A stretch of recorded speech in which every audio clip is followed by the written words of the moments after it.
Welcome back to GOT Outpost. I'm Drew Mathern. And I'm Jay Anthony. And today we're going to be talking about outsoles and midsoles. So starting off, Jay, go into the most rugged outsoles we have. Yeah, these are the Kenetrack Mountain Extremes. You can see how wide open that tread pattern is. This is great for, watery conditions, snow. The amount of space in between the lugs makes it so it'll clear that debris faster and you'll continue to have good traction. Yeah, so it's great for extreme conditions where you're in more rugged terrain. It'll help grip better. Another thing too with those boots is they also have a good heel brake on them. Mm-hmm. So that'll help with any sort of descending down the mountain, especially in steep terrain. Yeah. And another thing too is when you have a stiffer lug, it will last longer, but it won't grip as good. Right. So that's what that is for, because it has deeper lugs and they're a lot bigger. They will be stiffer, so it will last longer. But if you're just in slippier terrain and stuff like that, it will be slippier and you may slip a little bit. Yeah. Another thing too is, so like in these boots, so these are super low tread, more like, the tire reference is great for this. So these have very low lugs on them. So great for super low terrain, trails, just normal hiking. They don't have any heel brake, so it's not meant for any sort of steep country. Yeah. And it will grip better in some of that slicker terrain, small gravel, dirt, stuff like that. As Drew was talking about the tire reference, you can kind of think about your boots like tires on a car. Like a drag racing car is perfectly smooth. Yeah. That would be closer to it, right? Closer to a drag racing, tire. Meant to go fast. Meant to go fast. Super, it's grabbing the ground. Like there's the tire and there's the ground and you're grabbing every ounce of it. Where this one would be like a big monster truck tire. Like it's not, it's meant to just rocky conditions and it's going to perform well there.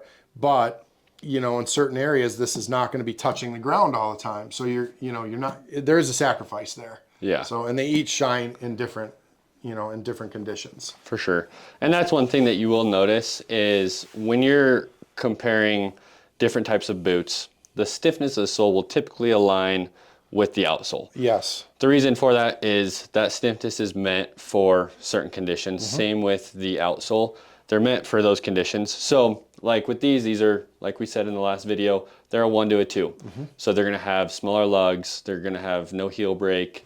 They're meant for fast trail hiking, no heavy packs, where when you get heavier or stiffer in the scale, you're gonna more than likely get bigger lugs, more of a heel brake, just for those more rugged conditions.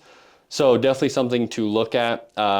Even when you do look at the stiffness of the sole, definitely look at the outsole as well and make sure that it will fit the adventures that you're going on, because it will definitely have a big impact on your trip. If you were to try to take that, speed boot over there and, you're up on a mountain and you've got a heavy pack on, whether you're backpacking or hunting, and you hit a serious descent, you're probably going to wind up on your ass. Oh, I did. You know what I mean? Yeah, I have. And where this, that heel brake, that big notch is digging into the ground on your downhill. So there's a big difference. So use that boot. And obviously there's going to be times where we all push something where it doesn't, it's not intended to be used. But if you bought that boot and you were going to just be like, oh, I'm going to do all this high country stuff, you're going to spend a lot of that time on your butt. Yeah, for sure. And another thing too, we did briefly touch on it, but the firmness of the outsole compared to the softness, it does have an impact.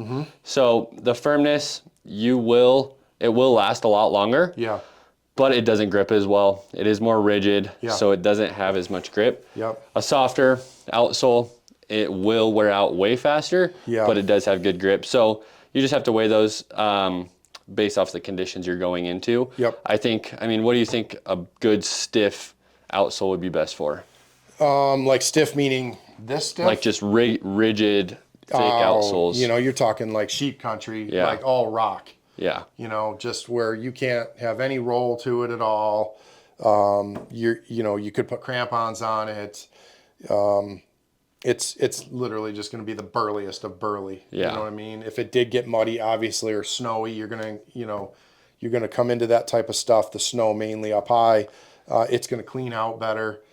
That's where that boot would shine. Yeah. And it'll last longer, and it'll last longer in those environments. And I think a softer one, it's really meant for, I mean, if you're going into rocky conditions, it can be great. It can. It's as long as they're sticky, deep, right? because it's sticky. Yeah. But you're not going to have much life, especially if you're walking in rocks. It will break down pretty fast. Yeah, like I've been in a big boulder field out hunting, and the softer boot's been awesome. I mean, I felt like a spider monkey. I was just like, I could go everywhere.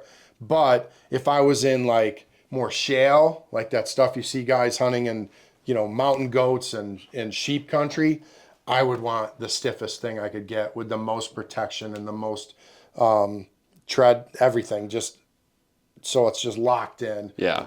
Same with probably muddy conditions too. Yeah. I think they're great for, like, if you may encounter rain or any sort of moisture, light snow or anything like that, even heavy snow. I think a firmer, stiffer outsole would be great for those conditions. Yep. Because they'll lock in more. And I think that's why I've always, that 4 to, that 4 for me is that sweet spot. Yeah, for the stiffness. And it gives you a little bit burlier tread pattern.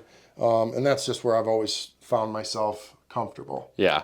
So going into midsoles, we're going to touch a little bit on that, but basically there's basically 2 different types of midsoles. The EVA, which is more of a softer midsole.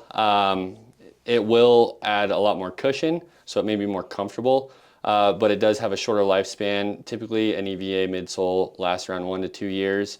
They are cheaper, so they can be more cost effective when you're looking for boots, having an EVA midsole, but just know you won't get as much life out of them, and they break down a lot faster. So, but I mean, touch on the other one. Yeah, the PU or the polyurethane. Yeah. A little less squish to it.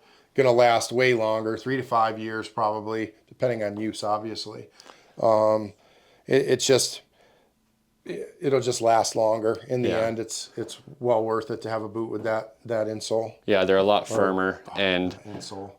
Midsole. Yeah, they're a lot firmer, so they will have a longer life to them. Yeah. But hopefully that was helpful to you guys. We look forward to seeing you on the next episode. We're going to be diving into waterproofing and how to condition your boots and all that important stuff that most of us forget. Yeah. Please like and subscribe. Share to your friends. We'd appreciate it. Thanks so much. Guys. See ya. See ya.